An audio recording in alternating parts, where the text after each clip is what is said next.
저는 창녕남지에서 태어났습니다. 근데 7살 때 우리 집안이 망해서 리어카 끌고 이틀 걸어서 대구 신천동으로 왔습니다. 신천동에서 내 신천국민학교를 다녔습니다. 그때는 동사무소 다니면서 미군 구호물자 강냉이죽 그걸 이제 타다가 먹으면서 먹고 살았습니다. 그 이듬해 신안국민학교로 갔습니다. 신암동으로 왜 그래 옮겨갔나 하면 저희 아버님이 이제 막노동을 했습니다. 대구로 올라와서 막노동을 하면서 그렇게 먹고 살았어요. 신안국민학교 그러니까 3학년을 다녔습니다. 그때 제 기억으로는 신안국민학교 3학년 내 21반이었어요. 그 당시에 27반까지 있었어요. 그래서 신안국민학교 1년 다니다가 도시에서 막노동하면서 먹고 살기가 힘들어서 그 다음 또 이틀 걸어서 리어카에 짐을 싣고 창녕읍으로 내려갔어요. 거기서 또 창녕국민학교 4학년 다니다가 또 이제 리어카 끌고 합천으로 들어갔어요. 산골로. 거기서 이제 5학년 6학년 다니고 대구로 이제 우리 아버지한테 아무래도 아버지 우리가 살 길은 이렇게 빛에 쪼들리고 매일 굶고 이래 사는 것보다 내가 공부라도 열심히 하겠습니다. 보리쌀 2마리 주길래 그거 내가 둘째매고 대구로 올라왔어요. 내당동에서 영남중학교 다니면서 공부를 했어요. 마치 공부는 잘해가지고 그 당시에 공납금을 안 냈습니다. 석 달에 1650원으로 기억을 하는데 맞죠? 근데 공납금을 석 달에 1650원이었는데 그거 이제 안 내는 맛으로 내 작은 누나는 이제 올라와서 이제 섬유 공장에 다니고 제 공부를 시켜주고 그래서 자취를 했어요. 그 6년 동안은 이제 대구에서 내당동에 살다가 그 다음에 비산동에 갔다가 대명동에 갔다가 남산동에 갔다가 이래 이제 돌아다니면서 살았어요. 비산동에 살 때는 이제 사보이 극장 뒤에서 살았습니다. 지금 사보이 극장 없죠? 그래가지고 제가 사보이 극장에서 살다가 근데 육군사관학교 아버지가 아무래도 나 경북대학교 의과대학을 가고 싶었어요. 그래서 그 당시에 문과 이과를 나눠서 했는데 그래 이제 이과로 갔어요. 경북대학교 의과대학 가면 그때는 의사가 워낙 돈도 많이 벌고 또 의사하면 존경도 받는다 싶어서 내가 경북대학교 의과대학을 갔어요. 그래 가려고 이제 공부를 열심히 했는데 우리 영남고등학교에서 그 당시에는 경북대학교 의과대학 가려고 하면 그 하늘의 별따기입니다. 그 당시에는. 지금은 학교가 아주 좋아요. 그런데 그때는 그랬어요. 그런데 내 육군사관학교를 아버지가 가라고 하더라고. 등록금이 없다. 이제 줄 돈도 없는데 원래 우리 아버지가 돈 줘서 내 학교 다닌 건 아닙니다만은 그래서 내 육군사관학교 시험 쳐서 합격을 했어요.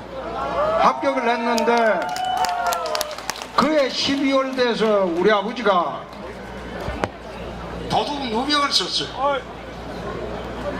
도둑 누명을 썼어요. 작물취득이죠. 비료를 훔친 사람으로부터 작물취득 누명을 딱 쓰는 거 보고 그 경찰한테 붙어 가지고 이틀을 고생하는 거 보고 근데 경찰보다 더 높은 직업이 뭐냐 그래 이야기를 내가 물어보니까 검사를 하면 경찰을 잡을 수 있다고 그러더라고요. 그래서 내가 바로 나 육사 안 간다 그러고 내가 검사를 내야 되겠다. 그래서 내가 고려대학교 법과대학 이제 가려고 내 고등학교 가서 그때는 이과에서 문과 가기가 하늘의 별 따기였어요. 안 됐어요. 그런데 우리 이제 선생님한테 가서 이제 원서를 써달라고 하니까 이게 안 되겠다. 우리 선생님 하는 말씀이 우리 그 영남고등학교에서 고려대학 법과대학 간 일이 없는데 닐마 육사됐으면 1년에 한두 명 육사되는데 그거 가지 일마 닐마 합격하면 내 손에 장을 찢은다 그러더라고. 그리고 내가 설득을 해서 그 입학원서를 받아냈어요. 그래가지고 이제 25일 문과 공부를 해가지고 2월 초에 이제 대학 시험을 봤는데 그게 덜커덩 돼버렸어요. 대학 시험을 되니까 우리 아버지가 걱정이 태산이야. 등록금이 있어야지. 그때 그 56,000원이었어요 등록금이. 등록금이 없으니까 걱정이 태산이야. 그래가지고 이제 이웃집에 일해가지고 돈을 빌린 게 7만원을 빌렸어. 그리고 56,000원 등록금 주고 14,000원 남은 돈으로 한 달 하숙비만 딱 주고 서울 가라 그러더라고. 그래서 내가 서울 이제 동대구역에서 방기차 타고 서울 올라갔어요. 올라가서 그때 18살입니다. 서울에 아는 사람 하나 없고 친척 없고 형제 없고 내 혼자 올라가서 이제 공부를 해가 이제 쭉 지냈어요. 우리 그 합전에서 이래 살다가 내가 이런 얘기 하는 거는 참 내가 재미있는 인생을 살았기 때문입니다. 이 정치 이야기는 내가 좀 더 이따가 할게요. 정치 이야기보다 홍준표 라이브 스토리를 듣는 것이 더 재미있을 겁니다. 그런데 서울에 이제 또 올라갔고 고학을 하면서 학교를 다니는데 합천에 갔던 우리 집이 뒷집 사람이 우리 강변에 그 초가집 오두막살이를 짓고 살았는데 자기 집에 불 질른 게 그 불이 지 집에는 안 타고 우리 집에 온 게 다 홀랑 다 타버렸어요. 그러니까 살 집이 없어져 버렸어요. 그러니까 이제 그때는 울산이 공업지대가 막 생기면서 굉장히 이제 사람들이 몰려들 때입니다. 그 울산으로 가자. 이래가지고 이제 대학교 2학년 때 저는 고학을 하고 우리 집에 재산을 전부 파니까 그때 74년도 돈으로 32만 원입니다. 그 32만 원 갖고 울산에 가서 달새빵 하나 얻고 누나하고 내 여동생은 공장에 다니고 저 혼자 일했는데 저희 아버지가 현대조선소에 그 이제 밤에 야간 경비원이 있습니다. 그때 현대조선소가 그 단이 없었어요. 그냥 철조망 쳐놓고 바닷가에 그 전라도 바닷가에 철조망 쳐놓고 막 배 처음 지을 때입니다. 그래 지금 철근을 갖다가 떨어진 걸 갖다가 사람들이 밤에 훔쳐간다고 낮에 배 짓다가 남은 철근 짓기는 이제 밤에 야간 백사장에서 경비원을 하는데 그때는 제 기억으로서는 영하 18도 20도 정도 됐어요. 전라도 그 바닷가 바람이. 근데 그 추운데 그 회사에서 그 바람막이 하나를 안 해줬어요. 그냥 백사장에 조그마한 의자 하나 놔놓고 밤새도록 지키는 겁니다. 횃불에 해갖고. 그래 내가 그걸 쳐다보면서 나 같은 니 같은 분을 왜 했겠네. 젊은 같은 걸 왜 하는 거지?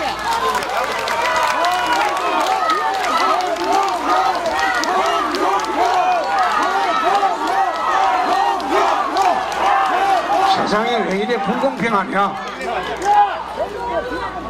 우리 집은 왜 이래 어릴 때부터 지금까지 힘들게 사냐?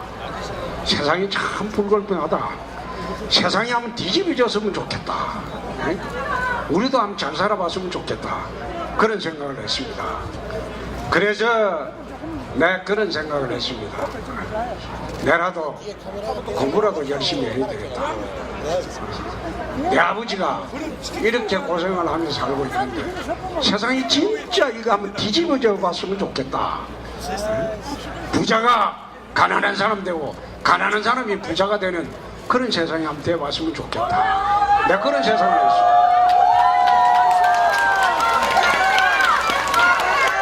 그래서 내가 그런 이야기를 합니다.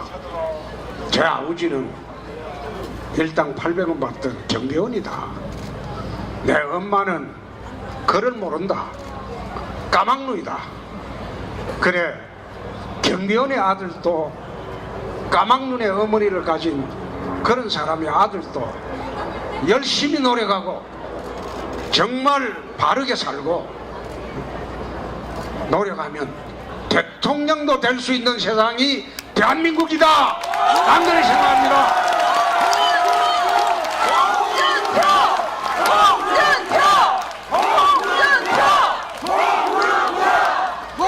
바르게 살았습니다. 제가 그래 힘들고 가난하고 밥 굶는 것이 먹는 날보다 더 많이 그렇게 살아도 내가 그 삐뚤어지지 않고 열심히 내 부모님 모시고 그래 살았습니다. 내 아버님은 40년 전에 돌아가셨습니다. 제 어머님은 20년 전에 돌아가셨습니다.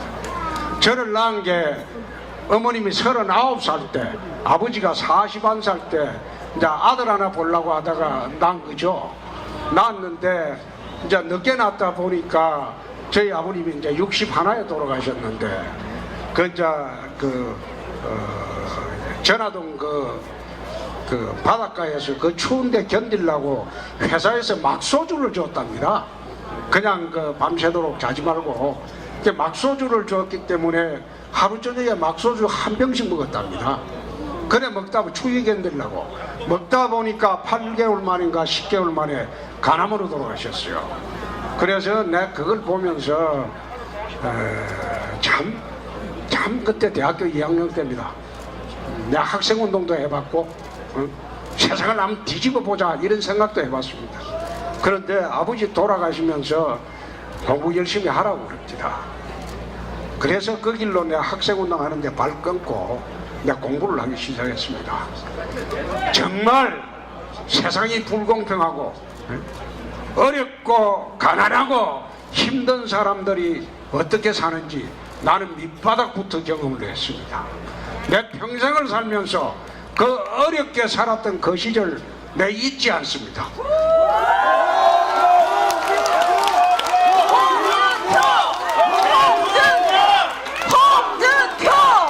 그래서 홍준표가 서민 대통령이 한번 돼보겠다. 이 땅에 가난하고 힘들게 살고 힘없고 빽 없는 그런 사람들을 위한 대통령이 한번 되어보겠다. 그래서 제가 나왔습니다. 대통령! 홍준표! 대통령! 홍준표! 대통령! 홍준표! 제가 대학 다닐 때 국민은행 군산여상을 나와서 국민은행 안암동 지점의 그 행원이었어요. 이제 돈 찾아러 갔다 보니까 달덩이 같은 아가씨가 하나 있어가지고 제가 이제 200원, 300원 찾아러 매일 갔죠. 넉 달 동안. 이제 그 아가씨 한번 쳐다보려고. 그 점심 먹고 하숙집에서 점심 먹고 올라갈 때 꼭 이제 그 2, 300원 찾아서 얼굴 안 보고 올라가고 넉 달 동안 올라가다가 그의 사법시험이 연기되는 바람에 마음이 좀 풀려가지고 안 그랬으면 내 사법시험 일찍 됐을 거야. 그래서 이제 눈이 맞아가지고 연애를 시작했는데 그것 때문에 그랬는지 모르지만 사법시험은 5년 뒤에 됩니다. 내가 그거 아니었으면 내가 일찍 됐을 낀데. 그런데 처음에 사법시험 되기 전에 졸업할 때 우리 장인 영감을 찾아갔어요. 전라북도 구안에 찾아가니까 장인 어른이 이제 인사를 탁 될 사람이 봤더니만은 한 30분 말을 시켜보더니만은 부모님은 뭐 하시냐 그렇게 아버님 돌아가셨습니다. 어머님은 이렇게 울산에서 달새빵 삽니다. 집도 없냐? 그 집 없습니다. 군대 갔다 왔냐? 그 아직은 가야 됩니다. 그리고 고시 공부하냐? 그러게 합니다. 그 이야기하고 나왔는데 우리 집 사람이 이제 한 30분 더 있다 나와가지고 내가 지금 뭐라 하더노? 이래 물어보니까 저거 구름 잡는 놈이다. 저 택조인 놈이다. 저게 사법시험 되면 내 손에 장을 찢은다. 그 공격반대를 했어요. 그 저희 장모님은 너만은 뭐라 하더노? 이래 물어보니까 송서방 참 착한 사람 같다. 그러니까 잘 좀 보살피라. 그래 하더라고요. 좋다. 내 아버지는 평생 안 본다. 그래갖고 이제 그 군대 갔다 와서 이제 사무시험 됐어요. 돼가지고 우리 집 사람이 이제 저 아버지한테 전화를 했어요. 홍서방 사무시험 됐다. 이러니까 그때는 2차 되면 사실 3차는 면접이었거든요. 그런데 면접이었는데 신문에는 3차 돼야 나옵니다. 신문에 안 났다 그러고 전화를 탁 끊어버렸어요. 그런데 내가 합격하고 난 뒤에 부안에 찾아갔어요. 찾아가서 딸은 데리고 간다. 대신 내 딸 절대 속썩이지 않는다. 내 공주처럼 모시고 살 기다. 대신 장인어른은 우리 집 오지 마라. 내가 26년간 못 오게 했어요. 대신 장모는 깍듯이 모셨어요. 용돈을 장모한테 주면서 영감하고 같이 나눴으면 그때부터 장모도 없다. 그래가지고 그런데 장모님 내 임종할 때도 아들이 서인데 제가 했습니다. 그리고 장인 임종도 제가 했습니다.